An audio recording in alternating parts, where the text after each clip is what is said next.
الشيطان الرجيم بسم الله الرحمن الرحيم اتل ما أوحي إليك من الكتاب وأقم الصلاة إن الصلاة تنهى عن الفحشاء والمنكر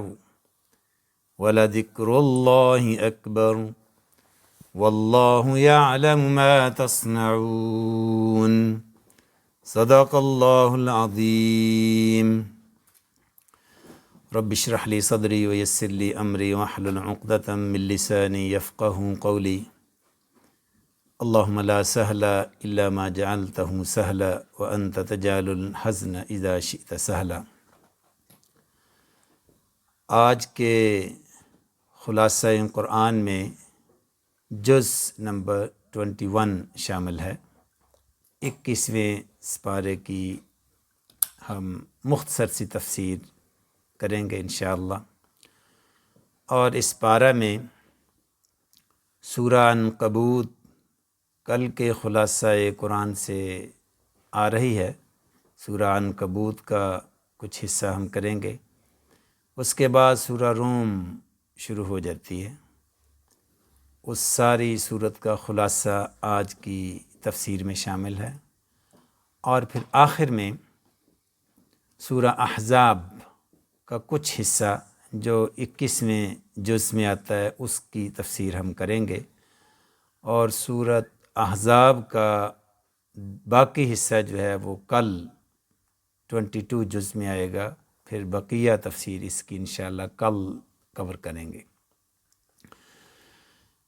21ویں جز کا آغاز اس طرح سے ہوتا ہے، اتل ما اوحی الیک من الکتاب۔ نبی کریم صلی اللہ علیہ وسلم سے اللہ تبارک و تعالی مخاطب ہیں کہ تلاوت کریے اے نبی صلی اللہ علیہ وسلم، یعنی پڑھ کر سنا دیجئے لوگوں کو جو بھی آپ پر وحی کیا گیا ہے، اس میں کسی قسم کی تبدیلی کی گنجائش نہیں ہے۔ واقم الصلاۃ، نماز قائم کریں، ان الصلاۃ تنہی عن الفحشاء والمنکر، بلا شبہ نماز فحش باتوں سے اور برائیوں سے روکتی ہے۔ تو اس جز کے آغاز ہی میں نماز کی اہمیت کا ہمیں پتہ چلتا ہے، اور اس سے ہمیں یہ بات بھی پتہ چلتی ہے کہ نماز پڑھنے سے انسان برے کاموں سے رکتا ہے۔ اگر نماز برے کاموں سے نہیں روکتی تو اس کا مطلب یہ ہے، اس میں نماز کا قصور نہیں ہے، بلکہ نماز پڑھنے والے کو اپنی نماز میں درستگی کی ضرورت ہے، اس کے مزید لوازمات اور اس کے مزید شرائط جو ہیں، کنسنٹریشن اور فوکس اور انڈرسٹینڈنگ اور نیت میں اخلاص، یہ چیزیں نماز میں لانے اور اس میں بہتری پیدا کرنے کی ضرورت ہے، اور اس کے بعد ہی نماز کے اثرات انسان کی شخصیت پر ہوں گے۔ اور پھر اگلی آیات میں اللہ تبارک و تعالی قرآن کریم کی عظمت کا بیان فرماتے ہیں کہ قرآن کریم وہ کتاب ہے جو لوگوں کے سینوں میں محفوظ ہے، بل ہوا آیات بینات، اس کی آیات واضح ہیں، فی صدور الذین اوتوا العلم، یہ ان لوگوں کے سینوں میں محفوظ ہے جن کو علم دیا گیا ہے۔ تو اس میں قرآن کریم کے بارے میں اللہ تبارک و تعالی فرماتے ہیں، کیونکہ کفار جو ہیں وہ اکثر یہ مطالبہ کرتے تھے کہ کوئی معجزہ لایا جائے، کوئی فرشتہ نازل ہونا چاہیے، ہم خود اللہ تعالیٰ کو دیکھنا چاہتے ہیں، اس کے بعد ہی ہم یقین کریں گے، ایمان لائیں گے۔ تو اللہ تبارک و تعالیٰ قرآن کریم کی عظمت کا بیان فرماتے ہیں، اور اس میں اللہ تبارک و تعالیٰ یہ بھی فرماتے ہیں، قل انما الآیات وقالوا لولا انزل علیہ آیات من ربہ، کہ وہ کہتے ہیں کہ کیوں نہیں کوئی اللہ کی طرف سے کوئی نشانی، کوئی معجزہ نازل ہوتا، مثلا فرشتہ یا اس طرح کی کوئی چیز جس طرح دیگر انبیاء پر یہ نازل ہوئی ہیں یہ چیزیں۔ تو اس کا جواب اللہ تبارک و تعالیٰ یہ دیتے ہیں، قل انما الآیات عند اللہ، یہ اللہ کے اختیار میں، ایسے معجزے نبی کے ہاتھ میں تو نہیں ہے، وانما انا نذیر مبین، میں تو صرف نذیر ہوں، ڈرانے والا ہوں۔ اولم یکفیم انا انزلنا علیک الکتاب یتلی علیہم، تو اللہ تبارک و تعالیٰ فرماتے ہیں کیا یہ قرآن جو تم پر پڑھ کر سنایا جاتا ہے اس کی آیات کافی معجزہ نہیں ہے؟ کیونکہ قرآن کریم میں یہ چیلنج موجود ہے۔ معجزہ یہی ہوتا ہے نا کہ کوئی ایسی چیز، کوئی ایسا کام کر دکھایا جائے جو انسانوں کے بس میں نہ ہو۔ مثلاً عیسیٰ علیہ السلام مردوں کو زندہ کر دیتے تھے، تو یہ اللہ تعالیٰ کی طرف سے ایک معجزہ تھا۔ کوئی انسان کسی انسان کو زندہ نہیں کر سکتا، یہ اللہ کا اختیار ہے۔ لیکن کسی نبی کو یہ اختیار وقتی طور پر دے دینا اس بات کی نشاندہی ہے، یہ معجزہ ہے کہ اللہ تعالیٰ کا وہ نمائندہ ہے۔ تو اسی طرح قرآن بھی ایک معجزہ ہے جو انسان کو عاجز کر دیتا ہے۔ قرآن کریم میں بیشتر جگہوں پر یہ چیلنج دیا گیا ہے کہ اگر تم سمجھتے ہو یہ قرآن جیسی کتاب کوئی بندہ، کوئی انسان، بشر بنا سکتا ہے تو لاؤ ایک آیت اس طرح کی بنا کے لاؤ، کوئی ایک صورت بنا کے لاؤ، کوئی 10 صورتیں بنا کے لاؤ۔ یہ مختلف الفاظ میں معجزے قرآن کریم میں موجود ہیں۔ تو کیونکہ تم نہیں بنا سکتے اس لیے یہ معجزہ ہے، قرآن کریم بذات خود ایک معجزہ ہے، تو اس قرآن کے ہوتے ہوئے تمہیں اور معجزوں کی کیا ضرورت ہے؟ تو اسی طرح دیگر انبیاء پر جو معجزے آئے وہ ان کی زندگی کے ساتھ ہی وہ معجزے ختم ہو گئے۔ موسیٰ علیہ السلام کے پاس جو معجزے تھے، مثلاً ان کا ہاتھ چمکتا تھا، وہ عصا پھینکتے تھے تو سانپ بن جاتا تھا، وہ معجزے موسیٰ علیہ السلام کی زندگی کا جو ہی اختتام ہوا وہ معجزے بھی ختم ہو گئے۔ اور نبی کریم صلی اللہ علیہ وسلم کیونکہ آخری نبی ہیں اور قرآن آخری کتاب ہے، اس لیے آپ صلی اللہ علیہ وسلم کو ایسا معجزہ دیا گیا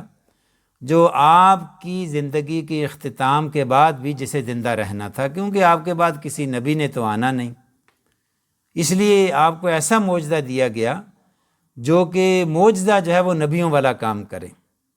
وہ ایسا معجزہ ہو جو اس نبی کی زندگی کے اختتام کے بعد وہ معجزہ ختم نہ ہو۔ آپ صلی اللہ علیہ وسلم اس دنیا سے تشریف لے گئے اور قرآن یہ جو معجزہ ہے وہ صحابہ اکرام کے ہاتھ میں دے گئے کہ یہ معجزہ اب تمہارے ہاتھ میں ہے، اس سے تم کام لے سکتے ہو۔ اور وہ معجزہ آج بھی ہمارے ہاتھ میں موجود ہے، کسی نبی نے نہیں آنا، کوئی اور کتاب نہیں آنی، اسی لیے نبی آخر الزمان کو جو معجزہ اللہ تبارک و تعالیٰ نے دیا وہ آج بھی اس کی امت کے ہاتھ میں موجود ہے، اور اس کی آیات عاجز کر دینے والی ہیں،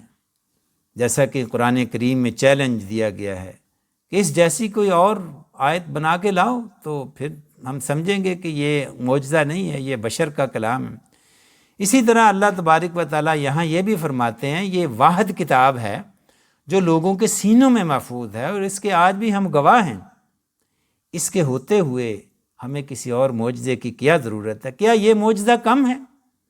کہ ایک 7 سالہ بچہ پوری کی پوری کتاب کو اپنے سینے میں محفوظ کر لیتا ہے؟ کیا یہ چلتا پھرتا زندہ معجزہ ہماری آنکھوں کے سامنے موجود نہیں ہے؟ اس بچے سے یہ کہیں کہ اپنی زبان میں، اپنی نیٹو زبان میں، اگر اس کی زبان انگلش ہے تو اس سے یہ کہیں کہ انگلش میں کوئی چھوٹی سی کتاب یا 5-6 صفحے میمورائز کر کے دکھائیں لفظ بلفظ، وہ نہیں کر سکے گا۔ وہی بچہ جس کی نیٹو زبان انگلش ہے وہ عربی زبان میں پورے کا پورا قرآن میمورائز کر لیتا ہے۔ کیا یہ چلتا پھرتا معجزہ ہماری آنکھوں کے سامنے نہیں ہے؟ کیا ہم کسی ایسی زبان میں کوئی چیز میمورائز کر سکتے ہیں؟ مثلا چائنی زبان میں ہم کوئی 2-3 صفحے میمورائز کر سکتے ہیں؟ یہ واحد کتاب ہے جسے لوگ انڈرسٹینڈ نہیں کرتے، اس کے ایک لفظ کا میننگ انہیں نہیں آتا، لیکن وہ اس کو جو ہے وہ بائی ہارٹ، زبانی اس کو اپنے سینے میں محفوظ کر لیتے ہیں۔ تو یہ بذات خود ایک بہت بڑا معجزہ ہے۔ بل هو آیات بینات فی صدور، یہ لوگوں کے سینوں میں محفوظ ہے جن کو علم دیا گیا ہے۔ تو اس کے بعد اللہ تبارک و تعالی اگلی آیات میں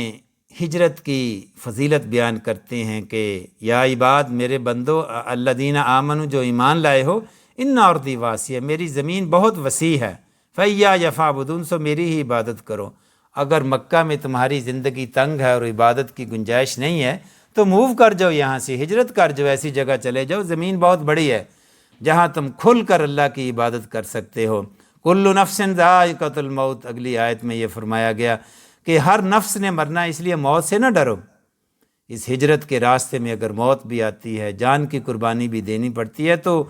اور مال کی قربانی بھی دینی پڑتی ہے، تو اس سے نہ ڈرو۔ اور پھر واقعتاً ایسا ہی ہوا کہ ہجرت کرنے کے بعد، جیسا کہ اگلی آیات میں اللہ تبارک و تعالیٰ ایک اور طرح سے اس کی انکریجمنٹ کرتے ہیں ہجرت کی، وَكَأَيٍّ مِّن دَابَّةٍ لَّا تَحْمِلُ رِزْقَهَا اللَّهُ يَرْزُقُهَا وَإِيَّاكُمْ۔ کوئی جاندار ایسا نہیں ہے جو اپنے منہ میں رزق اٹھائے پھرے چلتا پھرتا ہے۔ کوئی جاندار ایسا نہیں ہے،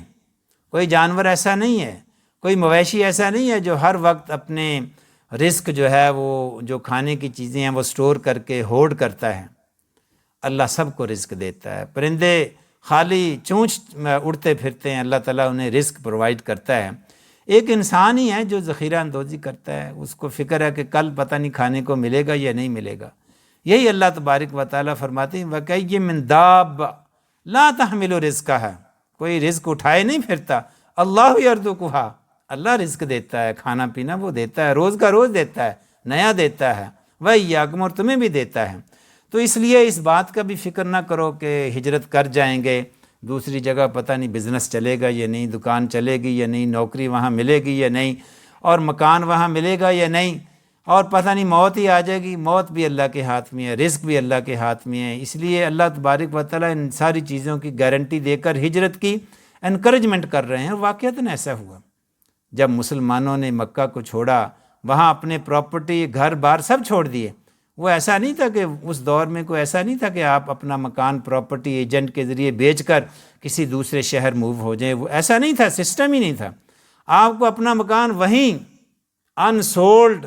دشمنوں کے ہاتھ چھوڑ کر جانا ہوتا تھا، اور اس مکان کے اندر جو آپ کا سامان ہوتا تھا وہ بھی آپ ساتھ نہیں لے کے جا سکتے، وہ بھی دشمنوں کو چھوڑ کر جانا ہوتا تھا۔ سب کچھ لٹا پٹا کر جو ہے وہ سرزمین کو، یہ کوئی چھوٹی بات نہیں تھی ہجرت کر جانا۔ اور اللہ تبارک و تعالیٰ نے واقعتاً جب مسلمانوں میں مدینہ میں ہجرت کی، ان کے رزق کے دروازے کھول دیے۔ وہی مسلمان جو مکہ میں وہ غربت کی زندگی گزار رہے تھے، وہی مسلمان، وہی صحابہ مدینہ جب ہجرت کی تو وہ ملینئر ہو گئے۔ اتنا مال تھا ان کے پاس، ہر طرف سے دولت کی ریل پیل تھی، ان کے بزنس جو ہے وہ چمکنے لگ گئے۔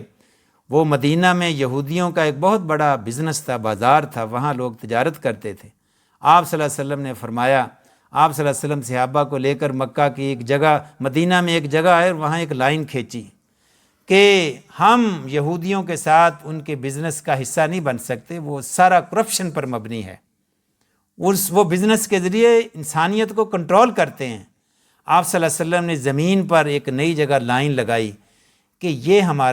ہماری مارکیٹ ہوگی، ہم نئے سرے سے بزنس کی بنیاد رکھیں گے جو کرپشن فری ہوگا۔ تو ہر چیز نئے سرے سے رکھی گئی اور مسلمانوں نے بہت پیسہ کمایا۔ نبی کریم صلی اللہ علیہ وسلم کے مالی حالات بھی بہت اچھے ہو گئے۔ تو یہ جو اللہ تعالیٰ کا وعدہ ہے کہ جب بھی اللہ کے راستے میں کوئی اپنا وطن، اپنا مال، اپنی چیزیں چھوڑ دے گا تو اللہ تبارک و تعالیٰ اس کے لیے نئے نئے دروازے جو ہیں وہ کھول دے گا۔ اور پھر سورت کی آخری آیت میں اللہ تبارک و تعالیٰ فرماتے ہیں وَالَّذِينَ جَاهَدُوا فِينَا لَنَهْدِيَنَّهُمْ سُبُلَنَا، جو بھی جد و جہد کرتا ہے، کوشش کرتا ہے ہدایت کے لیے، ہمارے راستے کی تلاش کے لیے، ہم اس کے لیے اپنا راستہ کھول دیتے ہیں، ہم اس کو ہدایت دیتے ہیں۔ جو کوئی بھی ہدایت کی تلاش میں ہوتا ہے اور جو سربسجود ہوتا ہے، دعائیں کرتا ہے، کوشش کرتا ہے، اللہ تبارک و تعالیٰ اس کو ہدایت سے محروم نہیں کرتے، اس کو ہدایت مل جاتی ہے۔ سورہ روم اس کے بعد شروع ہوتی ہے، الف لام میم غلبت الروم۔ الف لام میم سے اس کا آغاز ہوتا ہے، غلبت الروم، بے شک جو رومی ہیں وہ جو مغلوب ہو گئے ہیں، فی ادنی الارض وہم من بعد غلبہم سیغلبون فی بضع سنین، عرب کی سرزمین کے قریب ایک زمین ہے، اس پر وہ مغلوب ہو گئے ہیں، اور ان قریب جو ہے وہ کچھ چند سالوں میں وہ پھر جو ہے وہ غالب آ جائیں گے۔ یہ اصل میں ان آیات کی بیک گراؤنڈ یہ ہے کہ نبی کریم صلی اللہ علیہ وسلم نے جب نبوت کا دعویٰ کیا، اور یہ اسلام کا ابتدائی دور تھا جب یہ صورت نازل ہوئی، تو اس وقت بھی جیسا کہ آج بھی ہے، اس دور میں بھی دو سپر طاقتیں تھیں، دو ملک تھے جو ایک قسم کے سپر طاقت تھے، روم اور ایران۔ تو ان دونوں کی آپس میں جنگیں ہوتی رہتی تھیں۔ ایران جو تھا وہ آتش پرست تھا، آگ کی پوجا کرتے تھے، اور روم پیپل آف دا بکس تھے، وہ عیسائی تھے۔ اور اسی دور میں تقریباً 600 عیسوی میں نبی کریم صلی اللہ علیہ وسلم 571 عیسوی میں پیدا ہوئے، کچھ 600 عیسوی میں روم کا جو بادشاہ تھا مورس، اس کا تختہ الٹ کر ایک جرنیل، روم کا ایک جنرل جو تھا، آرمی کا جنرل، وہ حکومت پر قابض ہو گیا، اور اس نے مورس کو قتل کر دیا اور حکومت پر قبضہ کر لیا، اور اس طرح جو ہے ملک کا نظم و نسق اس نے اپنے ہاتھ میں لے لیا۔ ایران کا جو بادشاہ تھا وہ خسرو اس کا نام تھا، خسرو پرویز، اس نے روم پر حملہ کرنے کا ارادہ کر لیا اس چپکلش کی وجہ سے کہ اس نے کیوں ہر بادشاہ کو قتل کیا، قیصر روم کو کیوں قتل کیا۔ تو وہ اصل میں تو بہانے تلاش کرتا تھا، اور وہ اس بہانے سے اس نے روم پر جو ہے وہ حملہ کر دیا، اور روم پہلے ہی ابھی کیونکہ جنرل نے نئی نئی حکومت قائم کی تھی، ابھی اس سے حکومت سٹیبل نہیں ہوئی تھی، تو اس وجہ سے وہ جنگ جو ہے وہ ہارنے لگ گیا۔ بہت سارے روم کے علاقے جو تھے وہ ایران نے اپنے قبضے میں لے لیے، سیریا ایران کے قبضہ میں چلا گیا، جبکہ یہ روم کی جو کالونی تھی، اور اسی طرح جو ہے وہ فلسطین اور یروشلم یہ بھی روم کے قبضے میں تھے، اور یہ بھی ایرانیوں کے قبضے میں چلے گئے، اور جو ہے وہ روم جو ہے شکست پہ شکست کھائے چلے جا رہے تھے کہ اب ایسا لگتا تھا کہ روم اب ختم ہو جائے گا دنیا کے نقشے سے۔ اور جب ایران نے یروشلم فتح کیا تو بیت المقدس میں بیٹھ کر اس نے روم کے بادشاہ کو خط لکھا، اور اس خط کا آغاز اس طرح سے کرتا ہے کہ خسرو پرویز جو کہ انسانوں کا بادشاہ ہے، جس کی بادشاہت زمین و آسمان پر ہے، بلکہ اس نے رب کا لفظ استعمال کیا، جو زمین و آسمان کا رب ہے۔ تکبر کا یہ عالم تھا، جب انسان قوت میں ہوتا ہے اس کو ہوش نہیں ہوتی کہ وہ کیا کہہ رہا تھا، تو اس نے یہ کہا کہ آسمانوں اور زمینوں کے رب کی طرف سے ایک خط ہے، اور قیصر روم کو لکھا، کہاں ہے وہ تمہارا رب جس پر تم یقین رکھتے ہو، وہ تمہیں بچانے کیوں نہیں آیا جب میں نے بیت المقدس کو فتح کیا۔ تو یہ تکبرانہ الفاظ تھے اس کے خط کے۔ تو اس سے اس کی طاقت کا اور تکبر کا اندازہ ہوتا ہے، اور اس سے روم کی قسم پرسی کا بھی اندازہ ہوتا ہے۔ ایسی حالت میں مکہ کے جو کافر تھے وہ ایرانیوں کی سپورٹ کر رہے تھے، اور مسلمان رومیوں کی سپورٹ کر رہے تھے، کیونکہ وہ کتابی تھے، پیپل آف دا بک تھے، اہل کتاب تھے۔ تو اسی طرح جیسے آج بھی دنیا جو ہے وہ دو بلاکوں میں بعض اوقات بٹ جاتی ہے، ایک سپر طاقت کے ساتھ ہوتی ہے، دوسری سپر طاقت کے ساتھ ہوتی ہے، اسی طرح مکہ کے مسلمان رومیوں کی سپورٹ کرتے تھے، اور مکہ کے جو کافر تھے وہ ایرانیوں کی سپورٹ کرتے تھے۔ مکہ کے مسلمان اس لیے رومیوں کی سپورٹ کرتے تھے کیونکہ وہ اللہ پر یقین رکھتے تھے، اور مکہ کے کافر جو ہیں وہ ایرانیوں کی سپورٹ اس لیے کرتے تھے کیونکہ وہ اللہ پر یقین نہیں رکھتے تھے، وہ آگ کی پوجا کرتے تھے، وہ بھی اسی طرح مشرک تھے، مشرکوں کی طرح۔ تو اس لیے یہ دو بلاک بن گئے۔ اللہ تبارک و تعالیٰ نے مسلمانوں کی حمایت میں یہ سورت کے چند الفاظ جو ہیں وہ نازل کیے، بلکہ اس سورت کا نام بھی سورہ روم رکھ دیا گیا، اس سورت کا نام سورہ روم ہے۔ تو اللہ تبارک و تعالیٰ فرماتے ہیں غلبت الروم، کہ رومی جو ہے مغلوب ہو گئے ہیں، ہار گئے ہیں، من بعد غلبہم سیغلبون، اپنے مغلوب ہونے کے بعد جلد ہی وہ پھر غالب آئیں گے، فی بضع سنین، چند ہی سالوں میں۔ فی بضع کا لفظ استعمال ہوتا ہے 3 سے لے کر 9 سال تک کا جو عرصہ ہے، یعنی 3 سال میں آ جائیں غالب، یا 9 سال، زیادہ سے زیادہ 9 سال لگیں گے، یعنی ایک عشرے کے اندر اندر رومی پھر سے اٹھیں گے اور غالب آ جائیں گے۔ ایک اسلام کی، قرآن کی پیش گوئی تھی جو سچ ثابت ہوئی۔ للہ الامر، اللہ ہی کا حکم چلتا ہے۔ تو پھر فرمایا من قبل و من بعد، آج بھی اور بعد میں بھی، پہلے بھی اور بعد میں بھی، وَيَوْمَئِذٍ يَفْرَحُ الْمُؤْمِنُونَ، جب رومی غالب آئیں گے تو وہ دن مسلمانوں کے لیے خوشی کا دن ہوگا۔ تو یہ بنصر اللہ ینصر من یشاء، یہ سب اللہ کی مدد پر ہے، اللہ کی مدد پر، اور اللہ تعالیٰ جس کی چاہتا ہے مدد کرتا ہے۔ تو یہ اسلام نے پیشین گوئی کی۔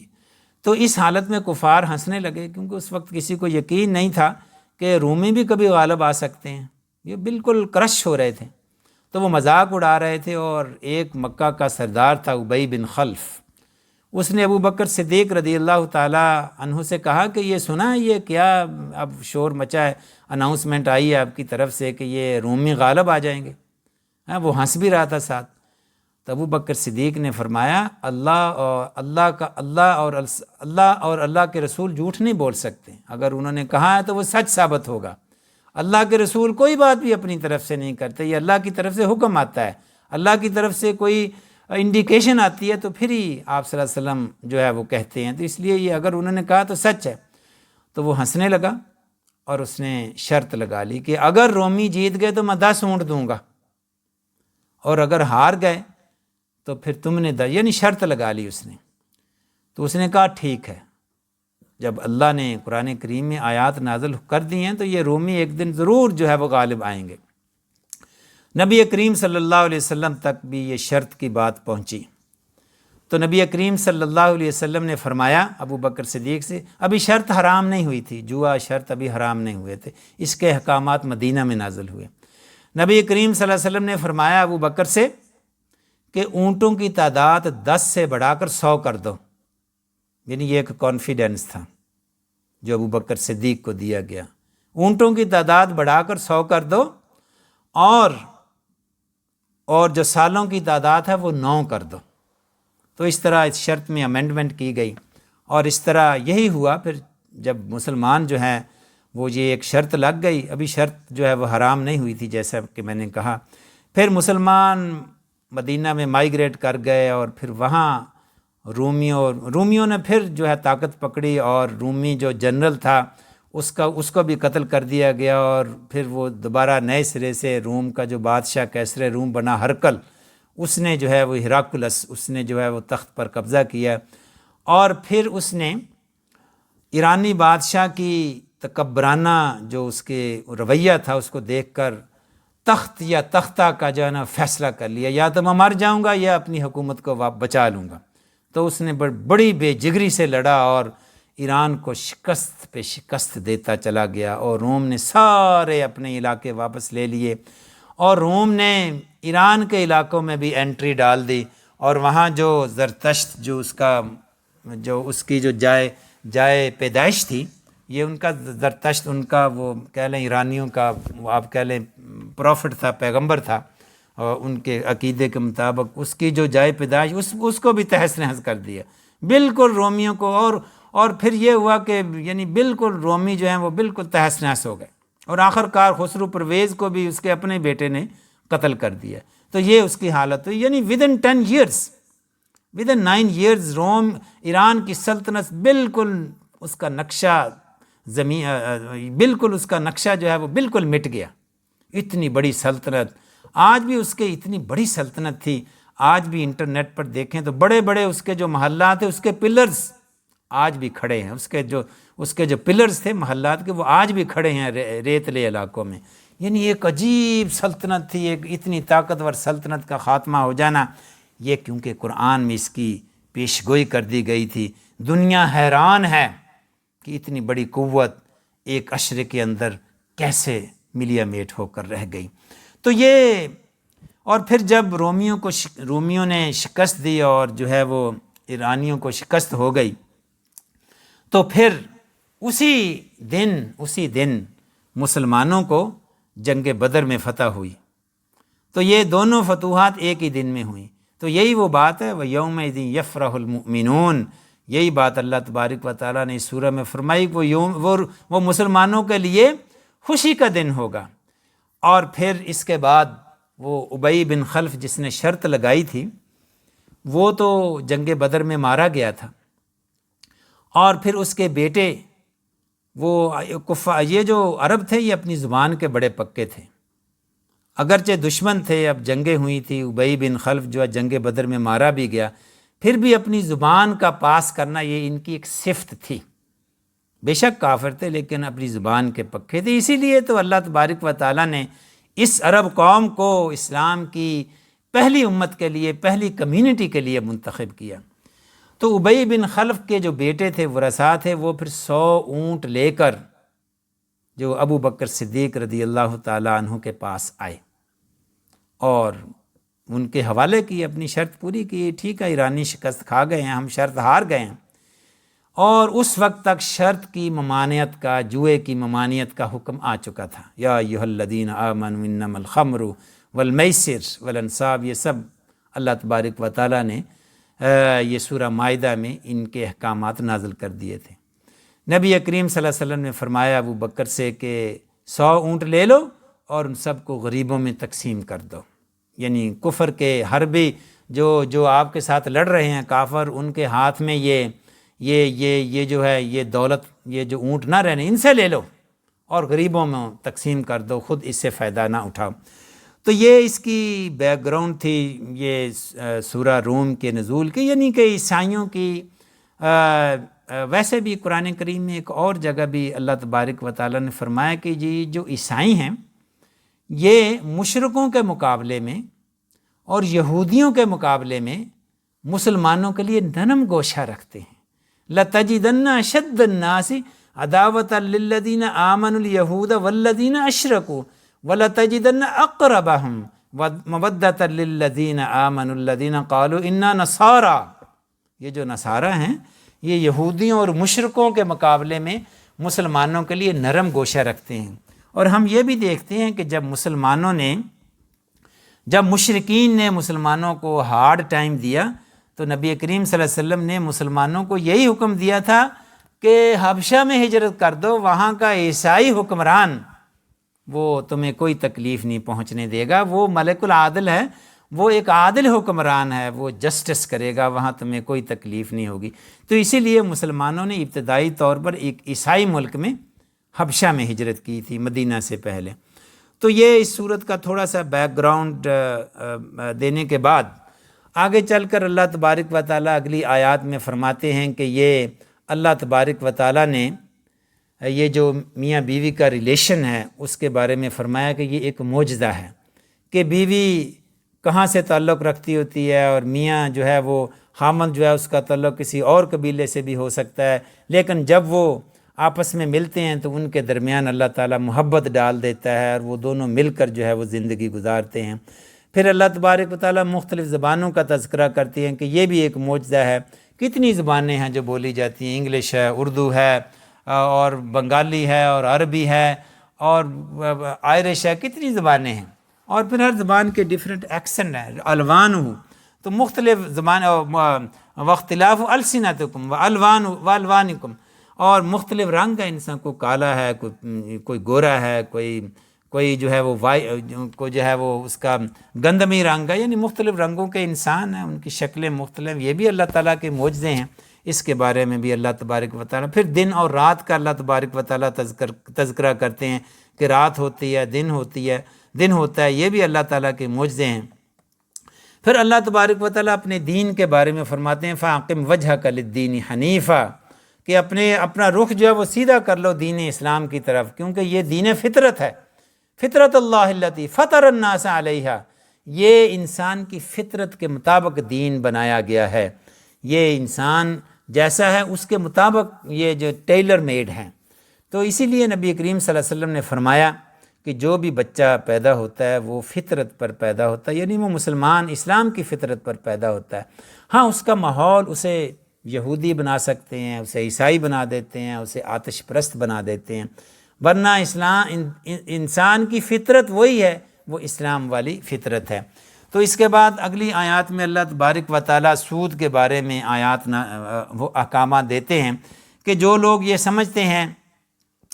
کہ سود لینے سے ان کا کاروبار بڑھتا ہے، ان کا پیسہ بڑھتا ہے، وما آتیتم من ربا لیربو فی اموال الناس فلا یربو عند اللہ، اللہ کے ہاں وہ پیسہ بڑھتا نہیں ہے،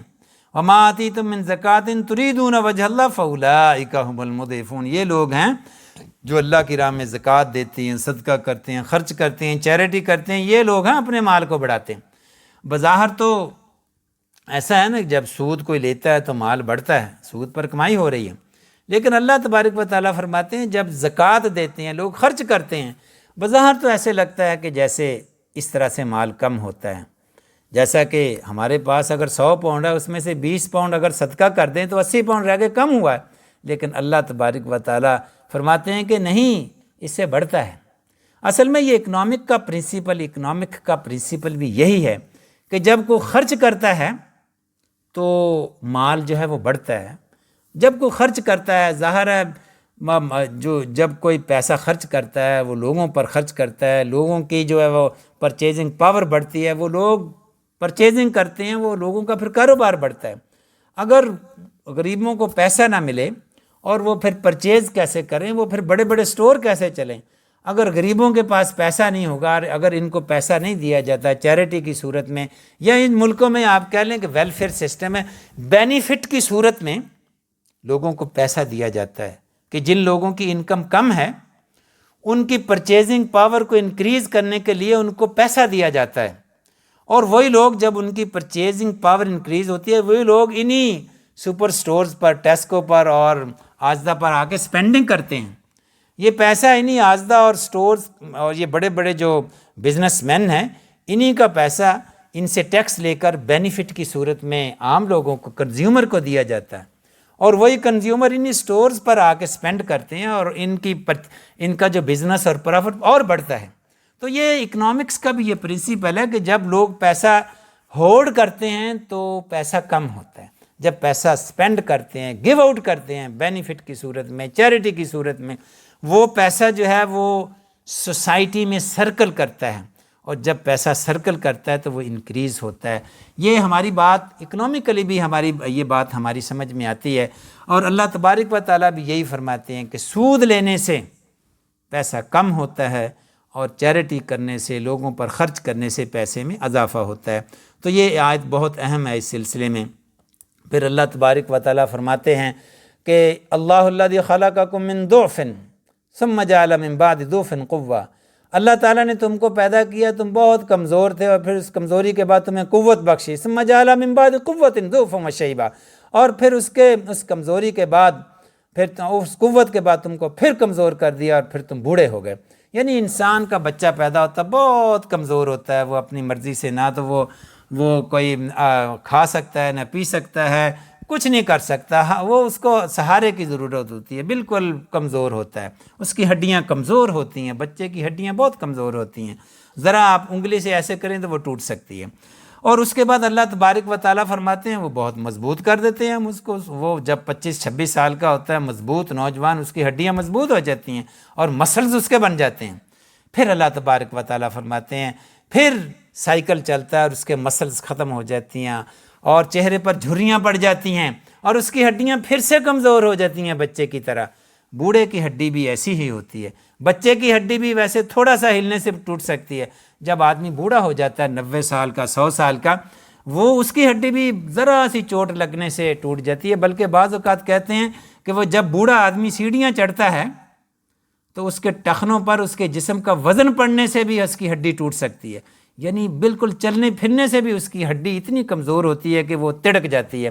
تو یہی اللہ تبارک و تعالیٰ فرماتے ہیں انسان کمزور پیدا ہوا، پھر اس کو قوت بخشی، اور وہی کمزوری پھر واپس آنی ہے۔ کوئی یہ نہ سمجھے، کوئی نوجوان 30 سال کا نوجوان یہ نہ سمجھے کہ میں اب جم جاتا ہوں، میرے ہڈیاں بہت مضبوط ہیں، میرے مسلز بہت مضبوط ہیں، جیسے بچپن میں وہ کمزور تھا، اس کی ہڈیاں کمزور تھیں، ایک وقت ایسا پھر آئے گا کہ یہ مسلز ختم ہو جائیں گے، چہرے پر جھریاں پڑ جائیں گی، ہڈیاں پھر سے کمزور ہو جائیں گی جیسے کہ وہ بچہ تھا۔ یہ سرکل چلتا ہے۔ شروع میں جب بچہ پیدا ہوتا ہے تو ماں اس کو پش چیئر پر دھکیلتی ہے، وہ اپنی مرضی سے چل بھی نہیں سکتا، اپنے پیروں پر کھڑا بھی نہیں ہو سکتا۔ یہی بچہ بڑا ہوتا ہے، مضبوط ہوتا ہے، اور اس کی ماں اور اس کا باپ بوڑھا ہو چکا ہوتا ہے، 90 سال کا، 100 سال کا ہو چکا ہوتا ہے۔ وہی باپ، 100 سال کا باپ پھر پش چیئر پر تو نہیں بیٹھتا، پھر ویل چیئر پر بیٹھتا ہے، اور وہی نوجوان بچہ پھر اس کو دھکیلتا ہے۔ یہ مقامات عمل ہے۔ یہ مکافات عمل ہے۔ وقت جو ہے انسان کی زندگی، اسی کو اللہ تبارک و تعالیٰ اس مختصر سی آیت میں فرماتے ہیں اللہ الذی خلقکم، اللہ ہی ہے جس نے تم کو پیدا کیا، من ضعف، کمزوری میں، ثم جعل من بعد قوت، ثم جعل من بعد ضعف قوہ، پھر اس کمزوری سے تم کو قوت والا بنایا، قوت دی، ثم جعل من بعد قوت ضعفا، پھر اس قوت سے تم کو کمزور کر دیا، وشیبا، اور پھر تم بوڑھا کر دیا، تم کو بوڑھے ہو گئے، کمزور بوڑھا ہو گیا۔ اور اس کے بعد جو ہے وہ اس صورت کے بعد سورہ لقمان کا آغاز ہوتا ہے، اور اس صورت کے شروع میں بھی اللہ تبارک و تعالیٰ لغویات یا ومن الناس من یشتری لہو الحدیث، یعنی گانا بجانا اور میوزک، اس کی ممانعت فرماتے ہیں کہ اس کی وجہ سے لوگ ہدایت سے دور بھاگ جاتے ہیں۔ اور پھر سورہ لقمان کے بعد آگے اس سورت کا نام سورہ لقمان رکھا گیا لقمان کے نام پر، اور اگلا رکوع حضرت لقمان کے بارے میں ہے۔ لقمان ایک پیغمبر تو نہیں تھے، بہرحال وہ ایک غلام تھے، اور اس کی بیک گراؤنڈ یہ ہے کہ مکہ میں کفار جو ہیں، وہ کفار یعنی مشرکین، وہ لقمان حکیم کے بہت پیروکار تھے، فالوور تھے، اور اس کی حکمت جو ہے وہ اس کو جو ہے بہت چرچا تھا لقمان حکیم کے بارے میں۔ اور اللہ تبارک و تعالیٰ یہ فرماتے ہیں لقمان حکیم ایک غلام تھے، اور ان کا رنگ بھی کالا، یعنی وہ افریقن تھے، سوڈان میں کہیں وہ پیدا ہوئے تھے، ادھر وہ غلام تھے، ان کا ایک آقا تھا۔ تو وہ بہت ہی حکیم اور دانا تھے، اور اتنے دانا تھے کہ وہ جس کو کہتے ہیں جادو، وہ جو سر چڑھ کر بولے۔ کفار کی سوسائٹی میں اگرچہ ایک کلاس سسٹم تھا، وہ غلاموں کو اتنی اہمیت نہیں دیتے تھے، اور بلیک پیپل کو اتنی اہمیت نہیں دیتے تھے، وہ ان کو نیچ اور کم تر سمجھتے تھے، کیونکہ ایک کلاس سوسائٹی تھی، غلامانہ نظام تھا۔ اور لیکن لقمان اتنا بڑا دانشور اور حکیم تھا کہ ان کے کالا رنگ ہونے کے باوجود مکہ کے جو کافر تھے ان کو بڑا مانتے تھے، ان کے مداح تھے۔ تو یہ ایک قسم کا ان کے مرتبے کا، یہ اس سے ہمیں پتہ چلتا ہے کہ لقمان کا مرتبہ کیا تھا، کہ حتیٰ کہ کفار جو مکہ کے تھے، جو کلاس سسٹم پر یقین رکھتے تھے، وہ بھی لقمان کو مانتے تھے۔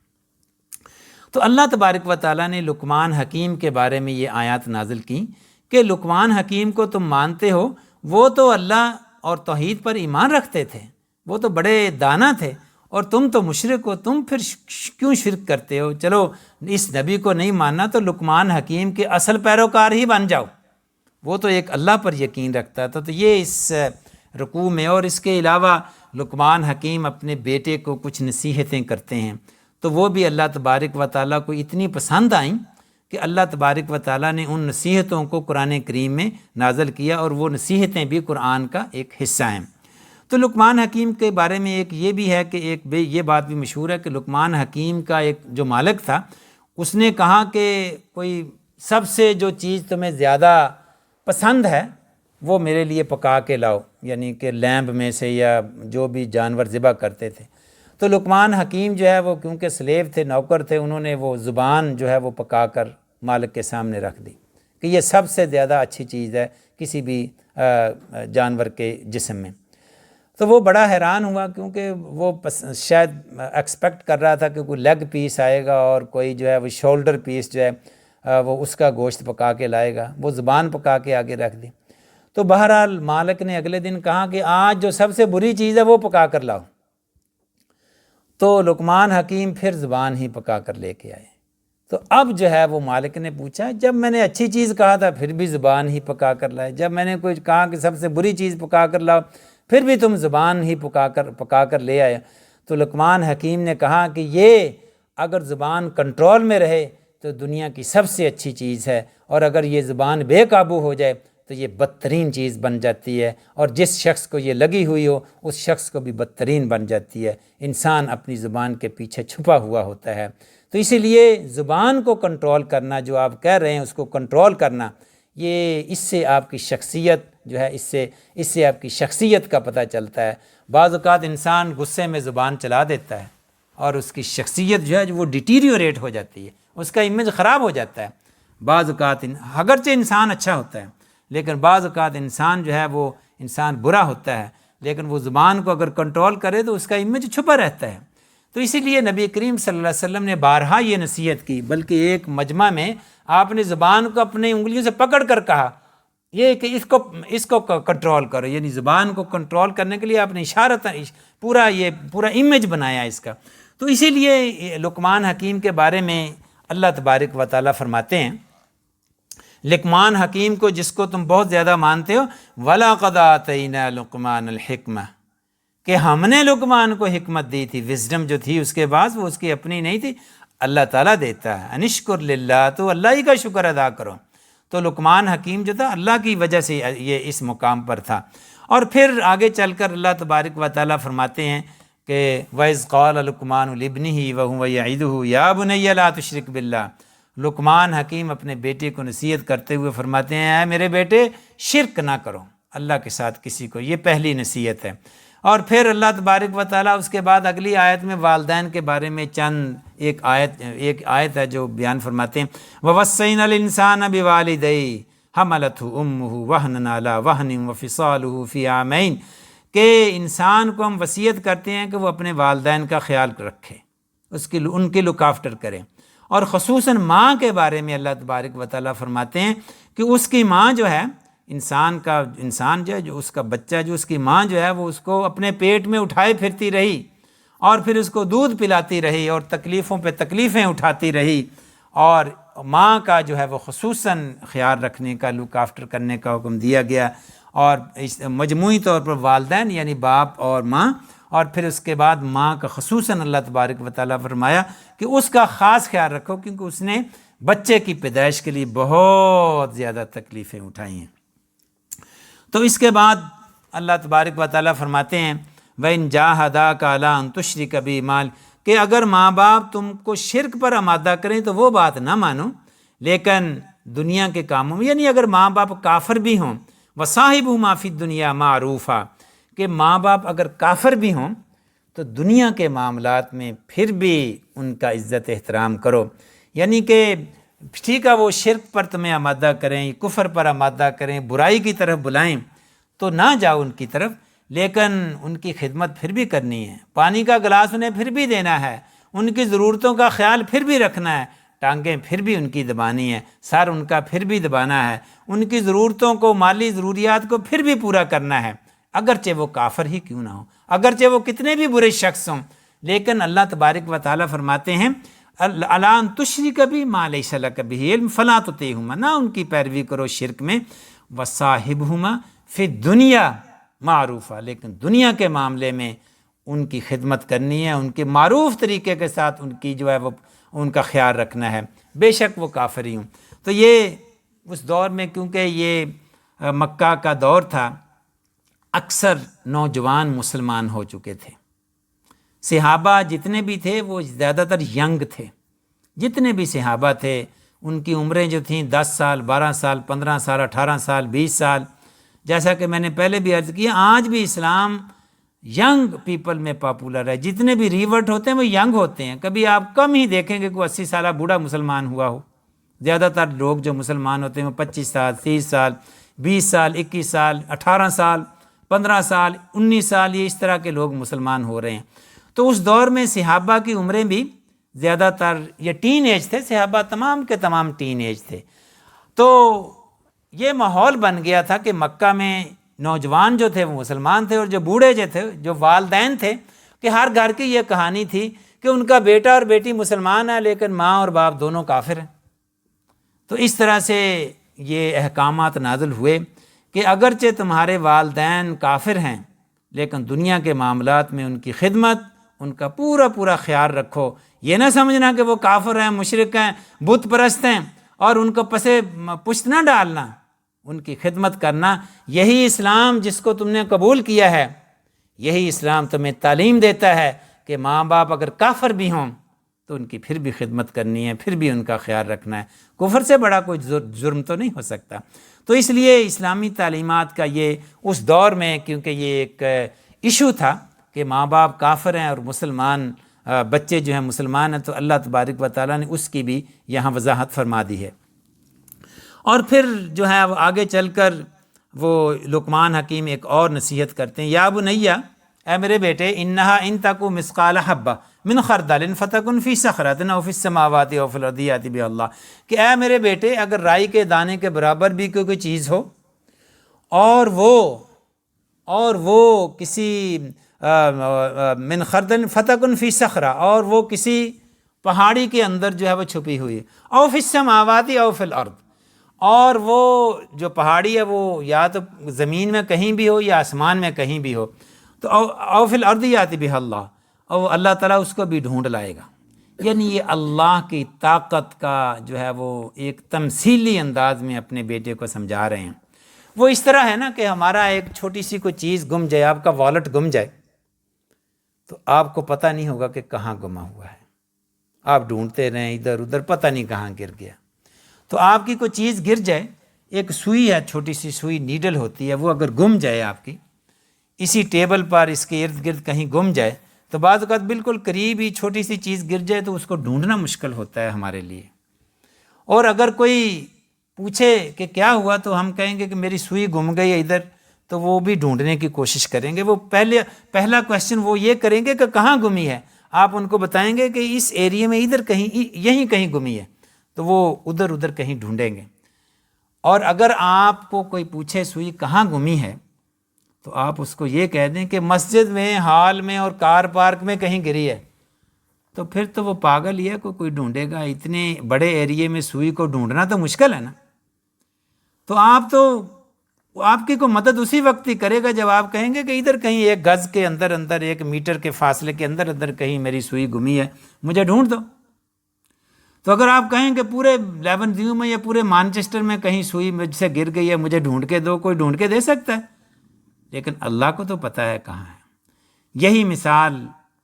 یہ اللہ کی طاقت ہے، یہ اللہ کی قوت ہے، اس کی ہر چیز پر نظر ہے۔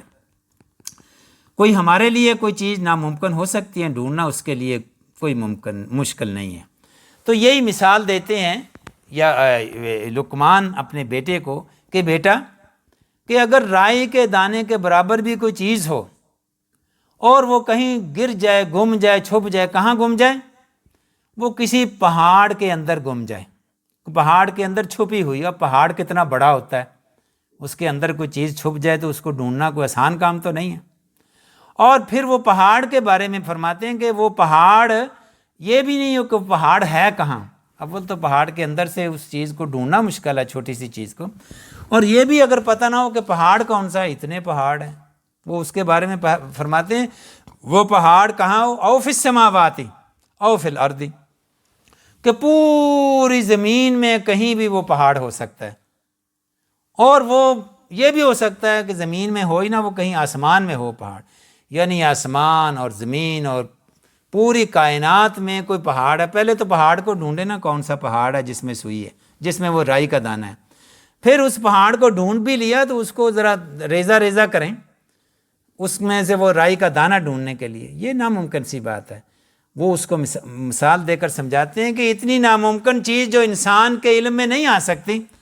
اللہ کو اس کا علم ہے، اللہ اس کو نکال لے گا، یاتی بہ اللہ ان اللہ لطیف خبیر۔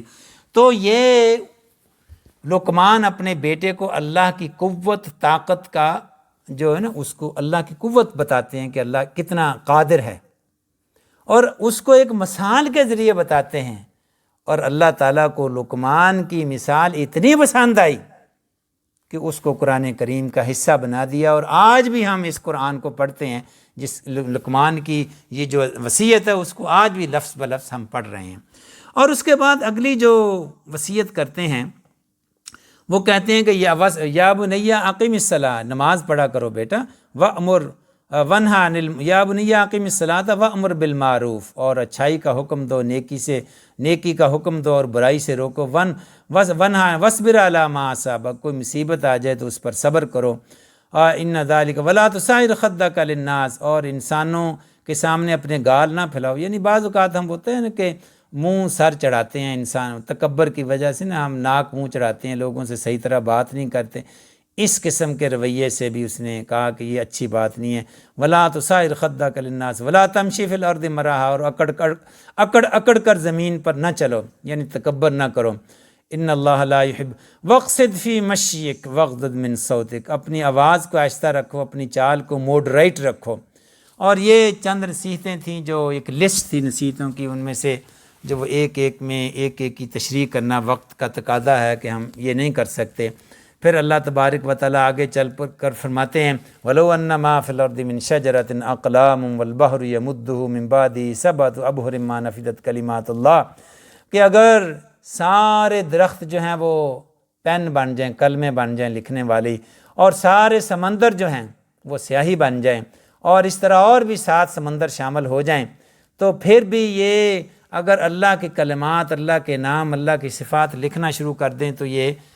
یہ سیاہی ختم ہو جائے گی، لیکن اللہ کے کلمات ختم نہیں ہوں گے۔ تو اسی طرح آگے چل کر سورت کے آخر میں اللہ تبارک و تعالیٰ فرماتے ہیں یا ایھا الناس اتقوا ربکم واخشوا یوما لا یجزی والد عن ولدہ ولا مولود ھو جاز عن والدہ شیئا، کہ ڈرو اس دن سے اے لوگو جس دن نہ باپ بیٹے کے کام آئے گا، نہ بیٹا باپ کے کام آئے گا۔ قیامت کے دن یہ رشتے ایک دوسرے کے کام نہیں آئیں گے، نفسی نفسی نفسی، سب کو اپنی اپنی پڑی ہوئی ہوگی، جو ہے وہ پھر ہر کسی کو اپنے اعمال، اپنے اپنے جنت میں جانے کی اور اپنے آپ کو آگ سے بچانے کی فکر ہوگی۔ نہ بیٹا باپ کو بچا سکے گا، نہ باپ بیٹے کو بچا سکے گا۔ اس دن سے ڈرو، اپنے اعمال کو صحیح کر لو۔ اور پھر اللہ تبارک و تعالیٰ 5 چیزوں کے بارے میں فرماتے ہیں کہ ان چیزوں کا علم اللہ ہی کے پاس ہے، کسی انسان کے پاس نہیں ہے۔ ان اللہ عندہ علم الساعہ، قیامت کا علم صرف اللہ کے پاس ہے کہ وہ گھڑی کب آئے گی۔ وما تدری نفس ماذا تکسب غدا، اور کل کیا ہوگا، کل انسان کیا کرے گا، وہ کل کی خبر صرف اللہ کو ہے۔ وما تدری نفس بأی ارض تموت، اور کس کو کہاں موت آنی ہے، یہ اس کا علم بھی اللہ کے پاس ہے۔ اور جو ہے وینزل الغیث، اور بارش کا علم بھی اللہ کے پاس ہے۔ ویعلم ما فی الارحام، اور جو ہے وہ عورت کے پیٹ میں کیا ہے، یعنی بچہ ہے، بچی ہے، اس کی کیا ساخت ہے، صحت مند ہے یا اس نے کیا کرنا ہے زندگی میں، اس کی ایبلٹیز کیا ہیں، یعنی کہ وہ یہ تو پتہ چل جاتا ہے کہ بچہ ہے یا بچی ہے، لیکن اس کی صلاحیتیں کیا ہیں، اس کی عمر کتنی ہوگی، یہ اس کا سارا جو سی وی ہے وہ اللہ کے وَيَعْلَمُ مَا فِي الْأَرْحَامِ، یعنی وہ ماں کے پیٹ میں کیا ہے اس کا بھی اللہ ہی کو علم ہے۔ اور پھر اس کے بعد سورہ سجدہ شروع ہوتی ہے۔ اس سورت میں سجدہ ہے، نبی کریم صلی اللہ علیہ وسلم اس سورت کو جمعہ کی فجر کی نماز میں پڑھا کرتے تھے۔ اور اس کے بعد اس میں موت کے فرشتے کا ہے کہ ہر انسان پر ایک موت کا فرشتہ جو ہے مقرر ہے، جو اس انتظار میں ہے کہ جب بھی اس کو حکم ملے تو وہ اس کی جان نکال لے۔ اور اس کے بعد سورہ احزاب شروع ہوتی ہے، وقت کم ہے، کو اس میں اللہ تبارک و تعالیٰ فرماتے ہیں، اس سورت کا نام احزاب اس لیے ہے کہ احزاب کے معنی ہیں، حزب کی جمع ہے، گروہ، تو اس میں بہت سارے گروہ مل کر مسلمانوں پر حملہ آور ہوئے تھے، یہ جنگ خندق بھی اس کو کہتے ہیں۔ تو اس لیے یہ اس دور یعنی ان واقعات کے بارے میں یہ جو ہے وہ یہ سورت ان واقعات کی ایکسپلینیشن کرتی ہے، تو اس لیے سورت کا نام سورت احزاب رکھ دیا گیا۔ اس سورت کے شروع میں اللہ تبارک و تعالیٰ ایک بات کی تصحیح فرماتے ہیں، وما جعل ازواجکم اللہ تظاہرون منہن امہاتکم وما جعل ادعیاءکم وابناءکم ذالکم قولکم بافواہکم، کہ لوگ کیا کرتے تھے اس دور میں، ایک بہت الٹی سی رسم تھی، اس کا تذکرہ سورہ مجادلہ میں یعنی 28 جز میں تفصیل سے آئے گا۔ لوگ اپنی بیویوں کو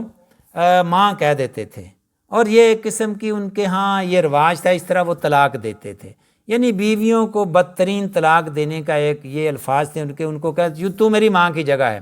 تو اللہ تبارک و تعالیٰ نے فرمایا کہ ایسا کہہ دینے سے جو تمہاری مائیں نہیں ہیں وہ ماں نہیں بن جاتی، یہ ذالکم قول، یہ تمہارے بس کہنے کی باتیں ہیں، تو اس طرح کہنے سے کوئی ماں نہیں بن جاتی۔ پھر کسی کو بیٹا کہہ دیں تو وہ بیٹا نہیں بن جاتا، کسی کو باپ کہہ دیں تو وہ باپ نہیں بن جاتا۔ باپ وہی ہے جس کو اللہ نے بنایا ہے، ماں وہی ہے جس کو اللہ نے بنایا ہے، اور بیٹی وہی ہے جس کو اللہ نے تمہارے نطفے سے پیدا کیا ہے۔ تو یہ منہ سے کہہ دینے سے کوئی اڈاپٹڈ سن جو ہے وہ آپ کا بیٹا نہیں ہو سکتا،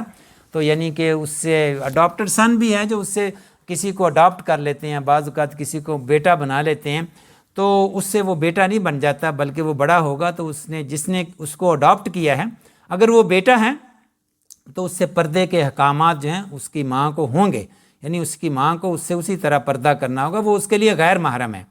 اور اسی طرح اگر کوئی بیٹی کسی نے اڈاپٹ کی ہے تو اس کا جو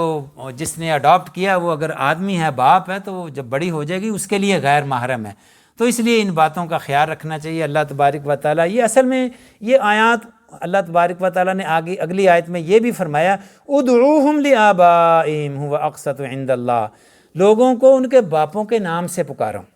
یعنی بعض اوقات ہوتا ہے نا کہ کوئی بیٹا کسی نے اڈاپٹ کر لیا، فوسٹر کر لیا یا اڈاپٹ کر لیا،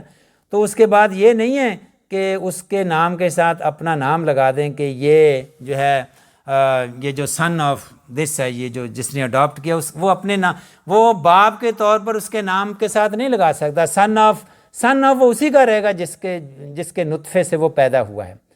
وہ اس کو اگر کہنا ہے تو اسی نام سے پکارنا ہے، اس کے اصل باپ کے نام سے پکارنا ہے۔ جس نے اڈاپٹ کیا ہے وہ ایز اے باپ، ایز اے فادر اس کے نام کے ساتھ نہیں لگ سکتا اس کا نام۔ یہی بات اللہ تبارک و تعالیٰ فرماتے ادعوہم لآبائہم۔ اصل میں اس کی ان آیتوں کی بیک گراؤنڈ یہ بھی ہے کہ نبی کریم صلی اللہ علیہ وسلم نے حضرت زید بن حارثہ رضی اللہ تعالیٰ عنہ کو اڈاپٹ کر لیا تھا۔ وہ آپ صلی اللہ علیہ وسلم، وہ اصل میں حضرت خدیجہ کے غلام تھے۔ جیسے ہوتا ہے نا گھر میں کام کرنے والا لڑکا رکھا ہوا ہوتا ہے، وہ غلام تھے۔ اس دور میں جس طرح آج کل گھروں میں ملازم رکھتے ہیں، تو اس دور میں ملازم رکھنے کا یا تنخواہ دینے کا رواج تو نہیں تھا، بلکہ حضرت خدیجہ رضی اللہ تعالیٰ عنہ نے اس دور میں یہ کرتے تھے، لوگ جو ہے نا وہ ایک کسی کو خرید لاتے تھے، وہ گھر کے کام کاج کے لیے نا، وہ جیسے کام کاج کے لیے خرید لیتے ہیں، وہ ایک آپ سمجھ لیں کہ ایک ہی دفعہ ساری اس کی زندگی کی سیلری آپ نے پے کر دی ہے۔ جیسے گھروں میں ملازم رکھتے ہیں، وہ آپ کا کام کاج کرتے ہیں۔ حضرت خدیجہ کے پاس ایک غلام تھے زید بن حارثہ، تو یہ گھر کے کام کاج کرتے تھے، جیسے لڑکا گھر میں کام کاج کے لیے سودا سلف لانے کے لیے رکھا ہوا تھا، کیونکہ حضرت خدیجہ بیوہ تھیں اور کوئی مرد تھا نہیں جو باہر کے کام کاج کر سکے۔ تو آپ کے ماموں نے آپ کو ایک غلام زید بن حارثہ باہر سے خرید کر لے آئے۔ تو جب نبی کریم صلی اللہ علیہ وسلم کی شادی ہو گئی تو حضرت زید بن حارثہ جو ہیں وہ حضرت خدیجہ نے آپ کے حوالے کر دیے، یعنی یہ میں نے غلام آپ کو دے دیا ہے۔ تو آپ صلی اللہ علیہ وسلم نے حضرت زید کو اتنی محبت دی، اتنا پیار دیا کہ وہ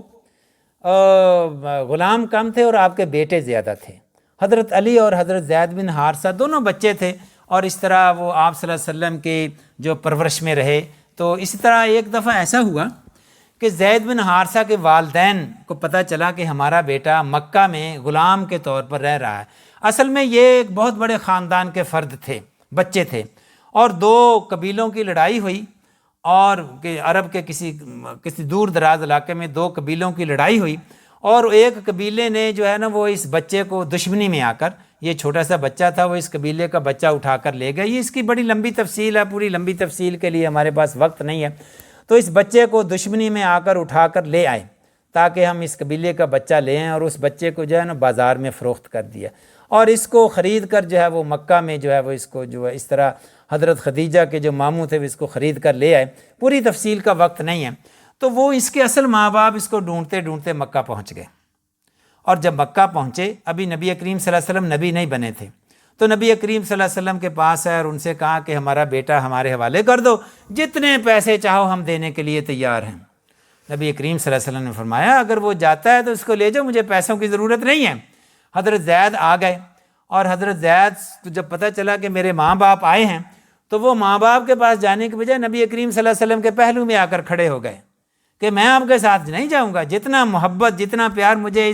انہوں نے دیا ہے وہ اور مجھے کہیں سے نہیں مل سکتا۔ ابھی آپ نبی نہیں بنے تھے، ابھی آپ کی عمر کوئی 35 سال کے قریب تھی، ابھی آپ نبی نہیں بنے تھے، لیکن شخصیت جو تھی وہ ابھی بھی آپ کی محبت والی تھی، پیار والی تھی، کہ اپنے اصل ماں باپ کو چھوڑ کر نبی صلی اللہ علیہ وسلم کے ساتھ رہنا اس نے گوارا کر لیا۔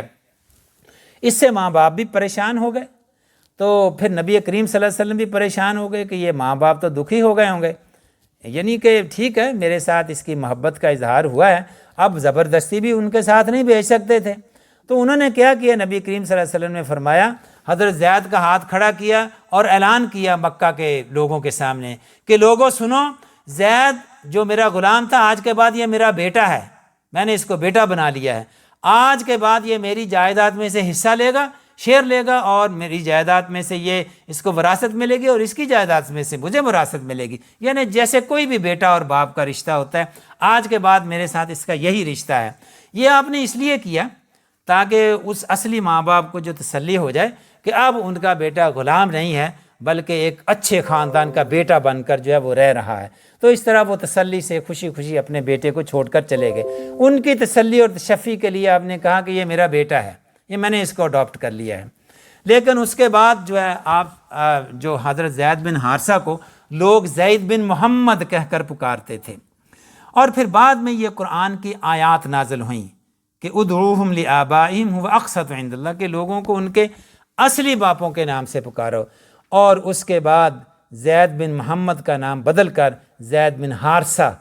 کہا جانے لگا، یعنی حارثہ ان کے اصل باپ کا نام تھا۔ تو اس طرح ان کے باپ کا نام یہ اس آیت میں، اس آیت کے نزول کے بعد جو ہے وہ حضرت زید کا نام جو ہے وہ ان کا نام بدل کر زید بن محمد سے بدل کر زید بن حارثہ کا نام جو ہے وہ رکھا جانے لگا۔ اور پھر آگے جو حالات ہیں وہ جنگ احزاب کے، جنگ خندق کے حالات ہیں، ان کی تفصیل میں جانے کا ہمارے پاس اب وقت نہیں ہے کیونکہ وقت کافی ہو چکا ہے۔ سورہ احزاب کی جو تفسیر ہے انشاءاللہ ہم کل اس کو کنٹینیو رکھیں گے، 22ویں سپارے کی تفسیر کریں گے تو اس میں سورۃ احزاب کی جو تفسیر ہے وہ بھی کنٹینیو رہے گی۔ اقول قولی ھذا واستغفر اللہ لی ولکم فاستغفروہ انہ هو الغفور الرحیم۔